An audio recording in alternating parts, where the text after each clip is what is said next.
Amém. Amados irmãos, abram por favor em 1 Reis, capítulo 17. Aqui, ó. 1 Reis, capítulo 17.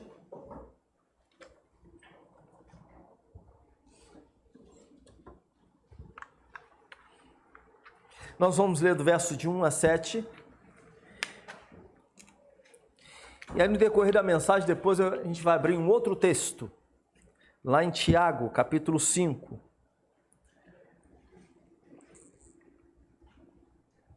1 Reis 17. É um texto bastante conhecido das Escrituras Sagradas. O texto diz assim: Ora, Elias de Tisbe, em Gileade, disse a Acabe: Juro pelo nome do Senhor, o Deus de Israel, a quem sirvo, que não cairá orvalho nem chuva nos anos seguintes, exceto mediante a minha palavra. Depois disso, a palavra do Senhor veio a Elias: Saia daqui, vá para o leste e esconda-se perto do riacho de Querite, a leste do Jordão. Você beberá do riacho, e dei ordens aos corvos para o alimentarem lá. E ele fez o que o Senhor lhe tinha dito. Foi para o riacho de Querite, a leste do Jordão, e ficou lá. Os corvos lhe traziam pão e carne de manhã e de tarde. E ele bebia água do riacho. Algum tempo depois, o riacho secou-se por falta de chuva. Vamos parar por aqui. Pai amado, abençoa a ministração da Tua palavra. Fala conosco nesta noite. Abençoa as nossas vidas. Abençoa, Pai amado, cada irmão em Cristo aqui neste lugar, como também aquelas pessoas que estão nos assistindo pelo nosso canal no YouTube. Derrama do Teu poder sobre nós. Consola-nos, conforta-nos, exorta-nos, ó Pai amado, que a Tua palavra venha tocar profundamente os nossos corações. Assim oramos em nome de Cristo Jesus. Amém. Amém. Os irmãos podem sentar.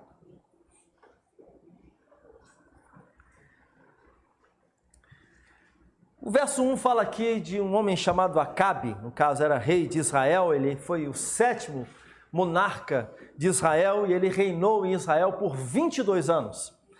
No âmbito político, Acabe era respeitado tanto por aliados como também pelos seus adversários, pelos inimigos, né? Todavia, no aspecto religioso, Acabe foi exatamente o contrário. Ele foi extremamente infeliz, ele deixou com que o sincretismo religioso, o paganismo entrasse e ganhasse força no meio da nação de Israel. Ele mesmo promoveu tal coisa, né? Ele chegou a construir, inclusive, um templo ao deus Baal, deus cananita Baal, no território de Samaria. Então, a coisa foi bem complicada. Nessa palavra profética, há tanto aqui uma declaração de Deus, de que o Senhor julgaria o seu povo, no caso o seu povo Israel, porque esse povo havia mergulhado profundamente na questão da idolatria, né, permitindo com que o culto a Baal também fizesse parte da sua vida. Então Deus aqui está com essa seca promovida, trazendo julgamento também sobre o seu povo por causa da sua infidelidade, mas também é uma questão aqui polêmica quanto a Baal, o deus cananeu, porque Baal era entendido pelos cananeus como o deus da chuva, né? Então, quando aqui nesse caso, esse deus da chuva se viu impedido de não conseguir impedir a seca determinada pelo próprio Deus. Então, o anúncio do Senhor sobre a falta de chuva e o cumprimento dessa mensagem que se dá justamente aqui nós temos o capítulo 17, no verso 17, diz assim: algum tempo depois, o filho da mulher, dona da casa, ficou doente, foi piorando e finalmente parou de respirar. Aliás, perdão, eu li o verso errado, verso 7 mesmo, né? Algum tempo depois, o riacho secou-se por falta de chuva, ou seja, a palavra do Senhor se cumpriu aqui, né? No capítulo 18, no verso 1, também depois de um longo tempo, no 3º ano da seca, a palavra do Senhor veio a Elias. Então, essa mensagem profética de Elias para o povo de Israel, para Acabe e também para os cananeus, né? Aqueles que estavam no meio do povo, essa palavra se cumpriu, né? E isso desafiou, então, a crença mitológica cananita que atribuía a Baal o derramamento de chuva sobre a terra, né? Os cananeus olhavam para digamos assim, para as chuvas e falavam assim, olha, isso daí, a chuva que está mandando para a gente é Baal. Era dessa forma que eles entendiam. E ali Deus determinou uma seca de 3 anos e meio, e assim aconteceu. Então essa mensagem, ela foi direcionada para o povo de Deus por causa da sua infidelidade, e Deus estava então trazendo juízo sobre o povo. E essa mensagem também foi direcionada para os cananeus, para que eles pensassem, olha, o nosso Deus não foi suficiente para impedir a seca, ele não conseguiu impedir a seca, né? E, lamentavelmente, o povo de Israel estava completamente envolvido com a questão da adoração a Baal. Muitos, aliás, estavam envolvidos com a questão da adoração a Baal. E a adoração a outros deuses, meus irmãos, era completamente repugnante aos olhos do Senhor, né? Lá em casa mesmo, por esses dias, estamos lendo ainda o livro de Deuteronômio, né? Eu, minha filha e minha esposa. E lemos por esses dias, inclusive, o texto de Deuteronômio, capítulo 13, capítulo 16 e capítulo 18, onde Deus condena veementemente a adoração a outros deuses. Ele diz, isso não pode acontecer no meio do meu povo. E aqui esse povo, conhecendo a lei do Senhor, estava mais uma vez se envolvendo com a adoração de outros deuses. Então, Deus ordena a Elias, depois que Elias traz essa mensagem profética, Deus ordena a Elias para Elias se esconder, né? Se esconder para as bandas de Querite, né? Para ficar escondido ali num deserto. Essa região de Querite era uma região desértica. Era uma região que não tinha muita gente passando por ali, né? Ele ficou ali escondido, de acordo com os versos 2 e 3, quando o texto diz assim, depois disso a palavra do Senhor veio a Elias, saia daqui, vá para o leste, esconda-se perto do riacho de Querite, a leste do Jordão, né? E foi isso que Elias fez, né? Elias foi para esse lugar, né? Para Elias um deserto aqui não foi um acidente, não foi uma situação qualquer, mas os irmãos percebam que Elias vai para essa região porque ele recebe uma ordem da parte do Senhor. Então, esse deserto aqui, esse momento difícil também na vida de Elias, porque uma coisa é você viver numa cidade, numa aldeia estruturada, onde, né, tem ali todas as coisas, você tem comida à vontade, você tem pessoas plantando, você pode negociar, comprar aquilo que você quer. Isso é uma coisa. Você está debaixo de um teto, uma casa, isso é uma coisa. Você está perto da sua família ou perto de amigos, pessoas que você conhece, que você ama, isso é uma coisa. Outra coisa é você ser enviado por Deus para um lugar deserto, para um lugar onde você, ali, o que vai acontecer contigo? Olha, eu não tenho recursos, os recursos virão de maneira sobrenatural. E foi isso que Deus fez com ele. Elias, então, esse deserto na vida de Elias não foi um acidente de percurso, mas foi uma agenda de Deus. Foi uma escola do Senhor para Elias. E os irmãos, se lerem o capítulo 18, os irmãos perceberão isso. Aliás, lendo o capítulo 17 e 18, fica muito claro isso.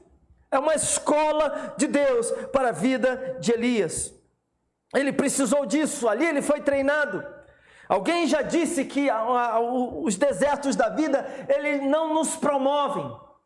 Eles não nos promovem, mas nos humilha. E é fato. Quando você está passando por momentos difíceis, quando você se percebe no que nós chamamos de desertos da vida, a gente percebe, o coração da gente é moído. O coração da gente é massacrado, a gente se sente espremido. A gente percebe que que falta recurso, a gente percebe que falta de algumas questões materiais, nos desertos a gente percebe isso. Percebe que o coração não está bem, que tem muitos problemas, a família está em crise e você não consegue resolver todos os problemas. O coração está moído, a vida está bagunçada. É como se você estivesse com muita sede e você não tem um copo com água, um copo de água fresca. E o que te dão então são pequenas doses e você percebe que ali nesse lugar ou nessa situação você está sobrevivendo.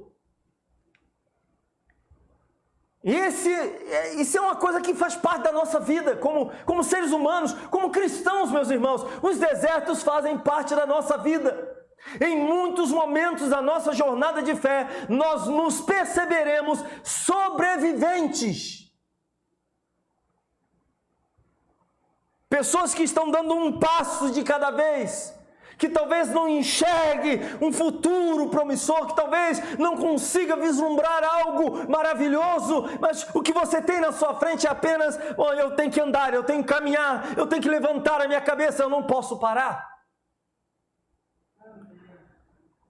E nessa escola do deserto de Deus, nesses momentos em que Deus nos conduz, esses períodos difíceis da nossa vida, em que somos conduzidos por Deus, alguns dos nossos desertos, nós mesmos os criamos, os alimentamos, os fomentamos, mas em muitos momentos é o próprio Deus em que está nos conduzindo para esses desertos, à semelhança do que o Senhor fez com o profeta Elias. E nesses desertos, Deus trabalha em nós, para depois trabalhar por meio de nós. Porque Deus está muito mais interessado em quem nós somos do que no que nós fazemos. Compreende isso?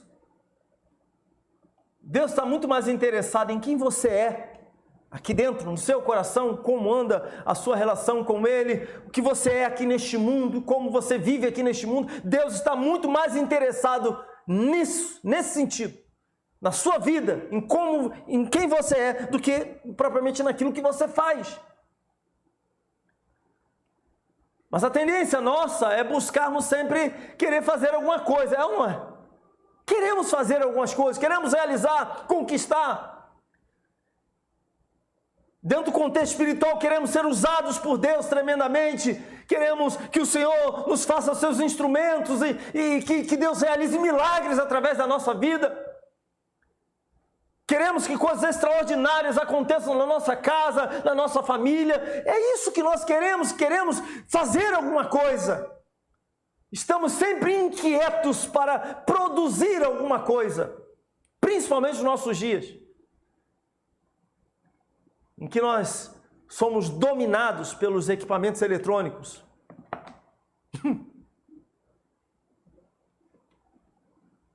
Celular, eu vi uma chargezinha muito interessante, alguma coisa assim, olha... dois bichinhos com binóculos, um bichinho com binóculo dizendo, ih, fulano, olha aquilo lá. Aí o outro falou assim, não, aquilo lá é um ser humano. Não, aquilo ali é um espantalho. Isso no meio de uma plantação, né? E os pássaros assim, não, aquilo lá é um ser humano. Não, aquilo lá é um espantalho. Mas como é que você sabe que é um espantalho? Ele não está segurando um celular.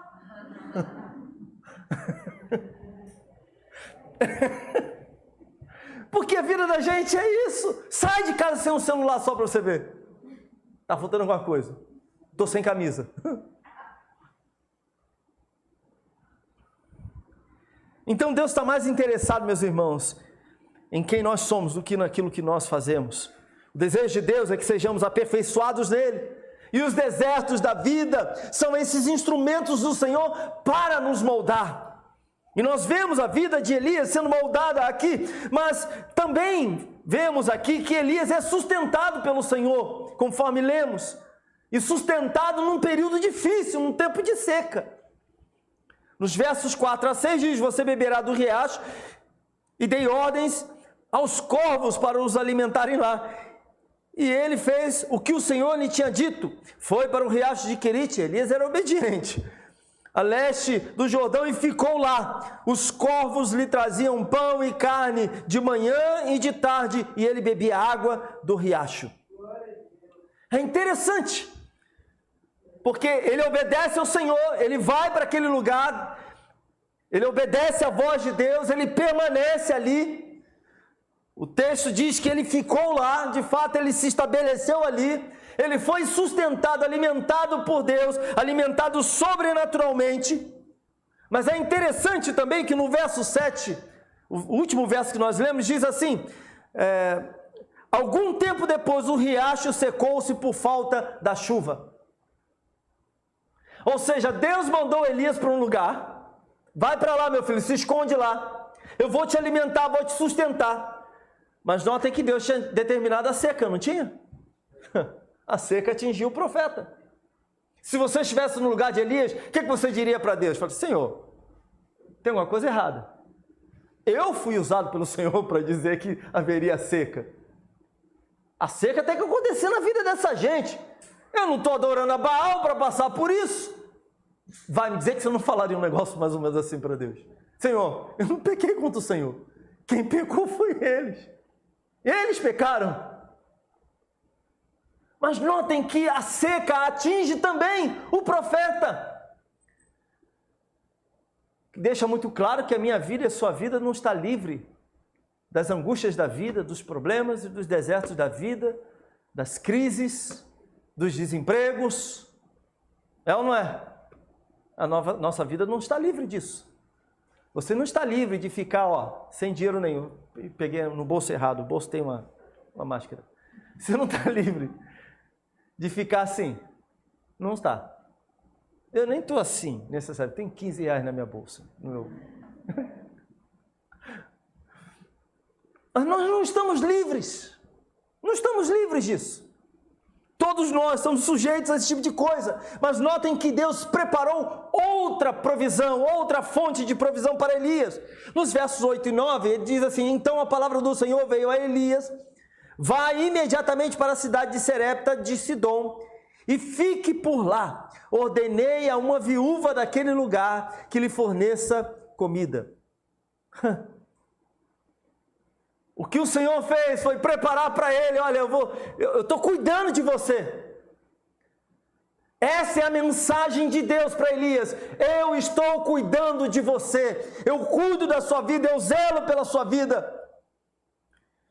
Mas eu creio que a lição mais importante aqui para nós é que nós precisamos depender mais do provedor do que da provisão. Temos nos preocupado mais com a provisão do que com o provedor? Olhemos para a nossa vida, a nossa relação com Deus e aquilo que e a maneira como nós vivemos aqui neste mundo. Em meio às crises, aos problemas, nós temos o mundo em crise. Não é incomum muitas pessoas, ou boa parte das pessoas que até servem ao Senhor, estarem mais preocupados com a provisão do que com o provedor. De buscar a provisão e não buscar tanto o provedor. E recorrer ao provedor apenas para reclamar: Senhor, está faltando. Muitas vezes, meus irmãos, muitas vezes estamos nos desesperando por causa da provisão e nós não nos dedicamos o tempo suficiente para buscar o provedor da nossa vida, o Senhor Deus. A nossa vida está nas mãos dele. A sua vida está nas mãos dele. Esta igreja está nas mãos do Senhor. Você que está desempregado, a sua vida está nas mãos do Senhor. Mas eu falei do texto de Tiago, carta de Tiago, capítulo 5. Abram lá, por favor.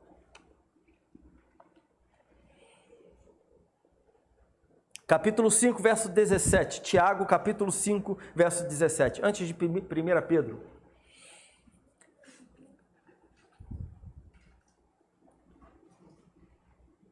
Aliás, versos 17 e 18.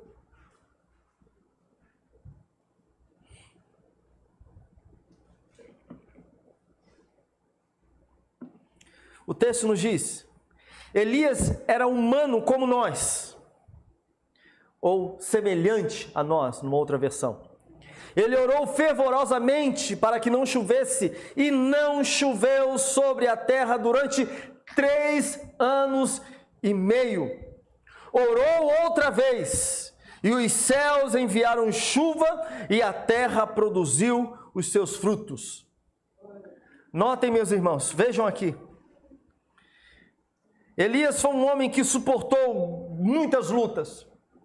Quando nós olhamos para os profetas de Deus, quando nós olhamos para esses homens e mulheres que fizeram diferença na palavra de Deus, os patriarcas, quando nós olhamos sobretudo para os profetas que tinham um ministério que se destacava muito pela maneira, com esse assim diz o Senhor manda dizer tal coisa, assim diz o Eterno, né? Essas expressões são muito fortes e chamam muito a nossa atenção, até pela maneira como Deus usava esses homens. Mas Elias suportou grandes coisas, suportou essa grande calamidade agrícola no seu tempo, teve que vivenciar um período de fome, durante 3 anos e meio, ele passou por isso, a nação enfrentou isso, a nação sofreu o juízo disso, os cananeus enfrentaram o juízo, estiveram diante do juízo do Senhor, mas ele também acabou enfrentando, passando por isso. Deus o sustentou, mas ele passou por dificuldades. Elias encenou o grande confronto religioso de sua época. Ele enfrentou os profetas de Baal, os 450 profetas de Baal no Monte Carmelo, invocou o fogo do céu e fogo do céu desceu. Então vejam que Elias era um homem de experiências, de coisas gloriosas, de coisas difíceis da vida. Ele também chegou a realizar, até anotei aqui, uma façanha atlética, né? Porque ele correu por quase em torno de 30 quilômetros. Alguns chegam a falar que isso passou de 30 quilômetros. E detalhe, o texto diz que ele foi na frente, aí à frente de cavalos e carros de guerra, né? Conseguiu correr à frente, ele foi de Carmelo até Jezreel. 30 quilômetros correndo. Era um homem de disposição. Minha esposa regalou os olhos, ela gosta de correr, tá aí. 30 quilômetros. Já corri 30 quilômetros? Não. É muita coisa, gente. Já correu, Rodrigo? E Ana? Vocês dois são corredores nunca? Oi? Com a língua assim arrastando no chão. Eu fui fazer 21K, tem uns 2 anos, 3 anos isso, né? Eu estava sem correr, sem treinar já há muito tempo, mais de 1 ano, sei lá. E aí botaram a pilha, sabe aqueles amigos que botam a pilha errada? E eu caí na pilha, eu fui. Passei vergonha, foi terrível, humilhante. No meio, quase no finalzinho lá do percurso, eu querendo desistir, eu não aguentava mais. E tinha um vovô, o vovô devia ter uns 70 e lá vai fumaça. Oi? 71 anos. E eu com 48 mais ou menos, 47 para 48, e o vovô de 71. Meus irmãos, quando faltava 1 quilômetro aproximadamente, eu vejo uma sombra pequenininha do meu lado. Quando eu olho, eu falei assim, tem uma criança correndo do meu lado, era um vovô. E ele passou por mim. Eu olhei, não pode.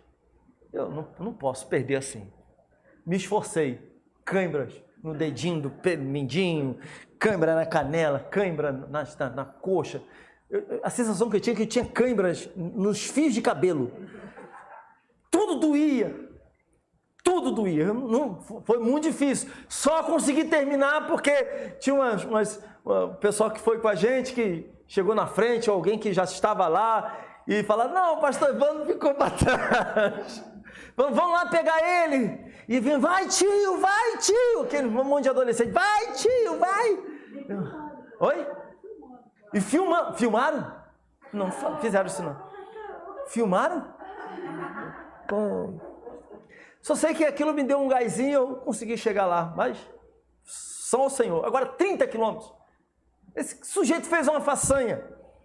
Assim foi a vida de Elias, gente. No entanto, as Escrituras ele está deixando claro aqui, quando você olha para a vida dele, bom, ele enfrenta uma calamidade agrícola, consegue ficar 3 anos e meio, aquela história toda, né? 3 anos e meio sem chuva, seca, passa um bom problema. Ele enfrenta os profetas de Baal com uma autoridade e intrepidez, clama, Deus manda fogo do céu. Você já pediu, já orou e Deus mandou fogo? Já? Tira o glória, meu irmão, tira o glória agora. Tá lá, cadê o fósforo? Tem carne aqui. Glória, o Senhor manda fogo. Não tem fogo. Elias fez isso no nome do Senhor. Ele correu esses mais de 30 quilômetros, aproximadamente 30 quilômetros. Mas o texto aqui, Tiago está dizendo que ele era um homem semelhante a nós, parecido conosco, como cada um de nós. Ou seja, o texto coloca Elias num patamar que eu encontro dificuldades de ficar do lado dele. Quem de nós não encontraria? Quem de nós não encontraria? Mas o texto diz que ele é semelhante a nós. Mas por que o texto está dizendo que ele é semelhante, que ele é como nós? Porque Elias também, e eu creio que a primeira resposta está no fato de que, pela sua natureza caída, Elias também era um homem sujeito às paixões, às necessidades humanas. Elias também lidava com ódio, com raiva, com todos esses sentimentos, indignação. Elias tinha os seus sentimentos, tinha os seus questionamentos. Aliás, se os irmãos lerem o capítulo 18 e 19, os irmãos verão isso, as fraquezas do profeta. E da mesma maneira, meus irmãos, assim somos nós, fracos também. Necessitamos da misericórdia de Deus, necessitamos do perdão de Deus, precisamos da graça do Senhor para encher o nosso coração de alegria, de ânimo, de vigor. Nós dependemos de Deus. Precisamos do Senhor, da compaixão do Senhor. Mas há um outro aspecto aqui, uma outra razão para o texto falar que Elias era semelhante a nós, ou era como nós. Porque Elias viveu, meus irmãos, num período cheio de maldade. Cheio de maldade. Quando Acabe era rei de Israel. Aliás, sete reis de Israel que seguiram Davi e Salomão formaram uma turma terrível, né? Vamos pensar aqui, só para os irmãos terem ideia. Jeroboão produziu ídolos. Nadab foi um malfeitor, a palavra de Deus diz isso. Baasa foi um assassino. Elá era um bêbado. Zinri assassinou Elá. Onri fez pior do que todos os reis que foram antes deles, de acordo com o próprio texto lá de 1 Reis, capítulo 16, verso 25. Diz que ele foi pior de todos. E aí o 7º rei, que é o Acabe, o texto diz que ele foi pior ainda. Eu vou abrir aqui rapidamente para os irmãos, só para os irmãos entenderem. Capítulo 16, versos 29 e 30. No 30º ano do reinado de Asa, rei de Judá, Acabe, filho de Onri, tornou-se rei de Israel e reinou 22 anos sobre Israel em Samaria. Acabe, filho de Onri, fez o que o Senhor reprova, mais do que qualquer outro antes dele. Ele não apenas achou que não tinha importância cometer os pecados de Jeroboão, ou seja, que era adoração a ídolos, mas também se casou com Jezabel, filha de Etibaal, rei dos Sidônios, e passou a prestar culto a Baal e a adorá-lo. Então, nessa lista de 7 reis, Baal foi o pior deles, porque o seu pai, ele tinha sido considerado o pior. Aí ele gera um filho, o seu filho Acabe se torna pior do que o seu pai. E esse foi o ambiente do profeta Elias. Esse é o ambiente em que esse homem se encontra, que olha para as suas gerações atrás e percebe um povo completamente desvirtuado, um povo perdido, um povo idólatra, com seus reis idólatras, seus líderes idólatras. O que ele pega é uma geração completamente perdida. E não é esse mesmo tipo de ambiente que nós vemos nos nossos dias? É diferente? Não. A idolatria continua firme e forte. E quando eu digo idolatria, não pensem meramente em imagens de esculturas. Pensem no que o homem faz do dinheiro. Pensem no que o homem faz dele mesmo. O homem idolatra a si mesmo. O ser humano, o homem caído, ele é especialista em fabricar ídolos. Ele consegue deixar de enxergar o seu próprio coração. E ele consegue se colocar num trono. Idolatrar a si mesmo é o que nós temos visto. Homens malfeitores, o que mais tem? Assassinos. Meus irmãos, quanta violência nós temos, não apenas no nosso país, mas no mundo. Pessoas agredindo umas, assim, banalmente, por qualquer coisa. Levou uma fechada no trânsito, é motivo suficiente para alguém sair de dentro do carro, tirar um revólver da cintura e largar o dedo. Ou pegar você, arrastar o seu rosto no asfalto. É suficiente. Minha esposa estava falando hoje de um homem que agrediu uma senhora de idade, né? Do nada. Assim, resolve agredir e agride. É a violência nos nossos dias. Um rei Elá que era um bêbado.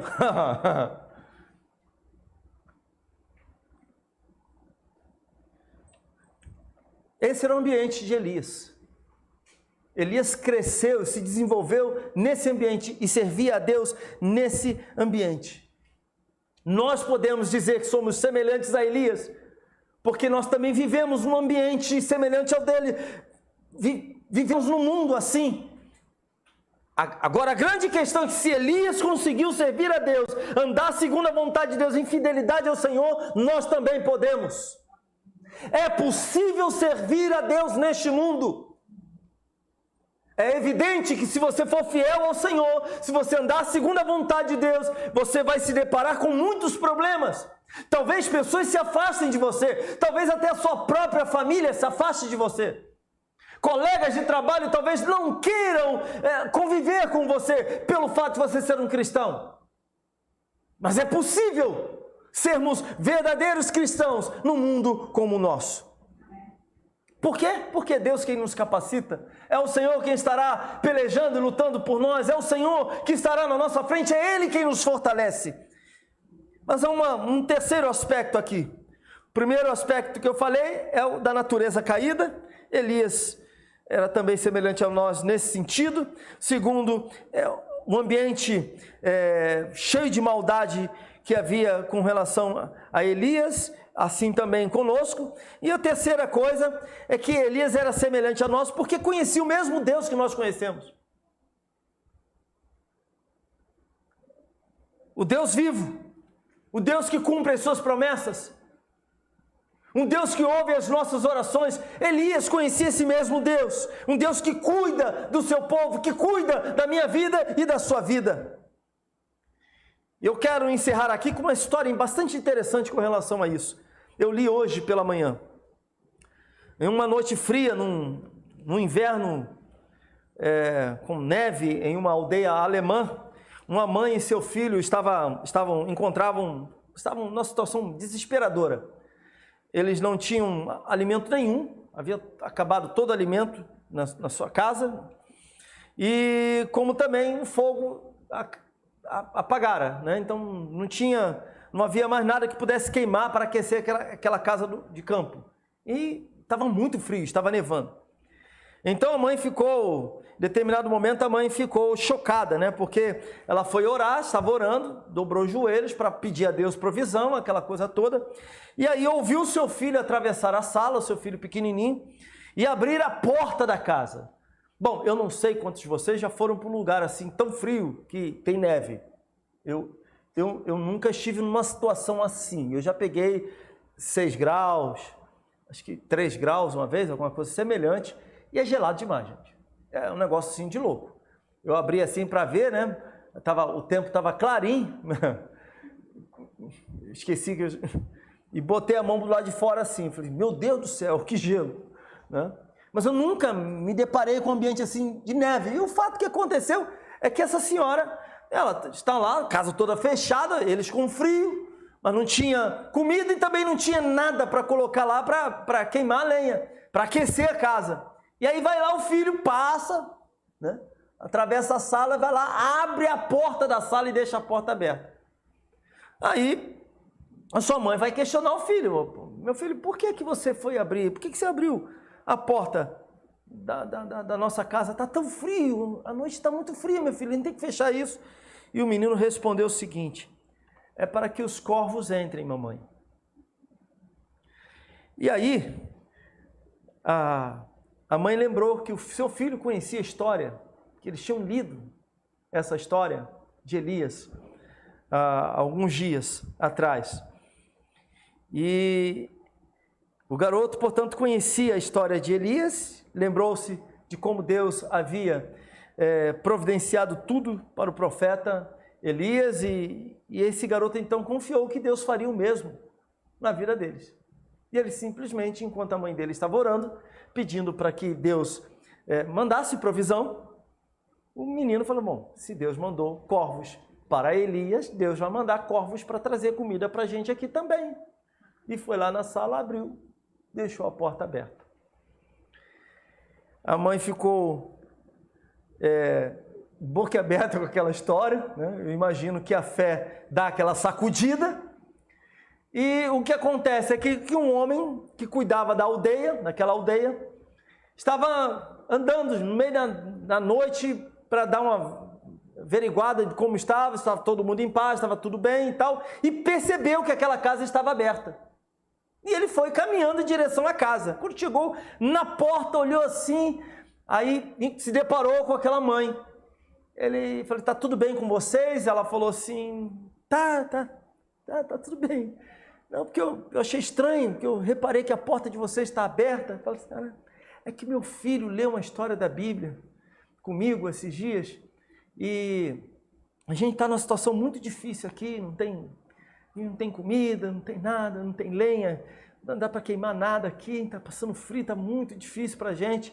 E aí meu filho lembrou, eu estava orando, meu filho lembrou da história de Elias, que Deus mandava corvos para sustentar Elias, e ele abriu a porta aqui. Aquele homem olhou para ela e eu falei assim, pois bem, eu sou o seu corvo. Vocês fiquem tranquilos, que a partir de hoje eu vou cuidar de vocês, eu vou sustentar a vida de vocês. Aquela pobre mãe e seu filho eram semelhantes a Elias, eram semelhantes a nós. Apesar de viverem em tempos difíceis, elas conheciam o mesmo Deus de Elias, assim como nós também conhecemos. Aquela criança confiou no Senhor. A pergunta é, você confia? Oraram por providência, descobriram a mesma coisa que nós descobrimos quando nós nos colocamos como pessoas que realmente confiam em Deus. Eles descobriram que Deus é um Deus vivo, nosso Deus é um Deus vivo, descobriram que a palavra de Deus não volta vazia, e eles descobriram também que Deus se preocupa com o seu povo. Eu creio que nós, por vezes, precisamos parar e fazer com que os antigos usavam uma expressão, assuntar o coração. Porque nem sempre nós confiamos no Senhor. Nós lemos histórias a respeito de Deus, dos feitos do Senhor, dos milagres do Senhor. Passamos por lutas, por angústias, da mesma maneira que os profetas passaram, esses homens passaram. Mas esses homens oravam e confiavam no Senhor, e Deus mandava a provisão. Deus sustentava. Deus acolhia. Deus os fortalecia. Deus os usava. Será que nós, a Bíblia diz, Tiago diz que Elias era um homem semelhante a nós. A pergunta é, será que nós também confiamos no Senhor e dependemos de Deus da mesma maneira que Elias confiou? Será que nós também temos a mesma fé desse menino que, enquanto a mãe orava, ele saiu, foi abrir a porta para que corvos entrassem? O que nós vemos nessa história é que Deus providenciou o sustento para essa família. Nós precisamos confiar no nosso Deus. Ele é aquele que nos sustenta. O nosso Deus é um Deus vivo. Não é um Deus morto. É um Deus que quando promete, Ele cumpre. E a vontade de Deus é boa, perfeita e agradável. Nós devemos confiar no Senhor. Em nome de Jesus. Curva a sua cabeça.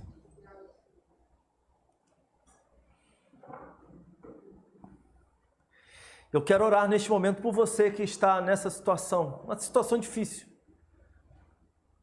De repente, passando por um deserto da sua vida. Não sabe o que fazer.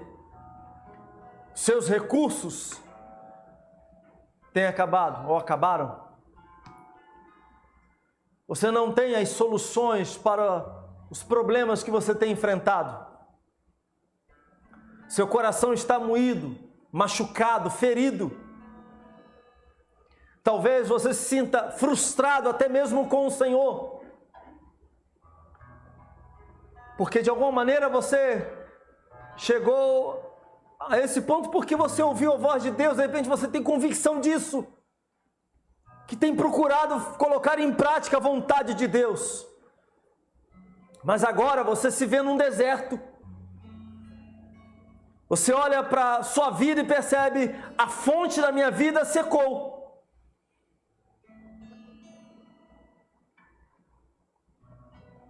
E o seu coração está triste, angustiado, machucado, ferido, com tudo isso que você tem vivenciado. E a palavra de Deus para a sua vida hoje é para que você confie, porque Ele é o Deus vivo. Ele conhece a sua história, Ele conhece a sua vida, Ele conhece o seu coração, Ele sabe o que Ele está fazendo com você, Ele sabe. Desertos na vida do crente são apontamentos de Deus, estão na agenda de Deus. E o nosso Deus é aquele que provê todas as coisas. Ele há de sustentar, Ele há de manter a sua vida. Confie no Senhor, devemos confiar nele. Em nome de Jesus. Hoje é o dia de você dizer, Senhor, eu confio em Ti, Pai. Eu confio no Senhor, eu sei que o Senhor há de enviar um milagre, eu sei que o Senhor há de prover uma situação, eu sei que a Tua mão está sobre a minha vida, que o Senhor cuida da minha vida, eu sei. Confiemos no Senhor, entreguemos o nosso coração nas mãos dEle, entregue a tua vida nas mãos do Senhor, entregue o teu futuro, entregue todo o seu coração diante do Senhor. Ele cuida de nós, Ele zela por nós. O nosso Deus não está morto, o nosso Deus está vivo. Em o nome de Cristo Jesus, Pai de bondade, Deus tremendo, Deus todo-poderoso, submetemos as nossas vidas diante do Senhor neste momento. Colocamos diante do Senhor o nosso coração que por vezes fraqueja, que por vezes, ó Deus, se entristece, que por vezes, ó Deus, se vê frustrado, porque algumas coisas que esperávamos acontecer não aconteceram. Nós nos entristecemos com as crises, com os desertos da vida. Choramos com as situações as quais nós não conseguimos resolver, problemas, crises na família, problemas de saúde. Pai amado, todas essas coisas muitas vezes abalam o nosso coração. Mas que nós possamos nos colocar como Elias, ficar onde o Senhor nos mandou ficar, fazer o que o Senhor nos mandou fazer. E confiar que Ele há de prover todas as coisas. Se alguma situação não caminhar segundo aquilo que nós desejamos no nosso coração, possamos confiar que Deus sabe o que está fazendo conosco. Ele há de levantar situações, Ele há de prover tudo aquilo que de fato nós precisamos. Confiemos no Senhor, meus irmãos, de todo o nosso coração. O nosso Deus está vivo, Ele zela por nós, Ele cuida de nós. Em o nome do Senhor Jesus Cristo oramos. Amém, amém. Glória a Deus. Fiquemos de pé.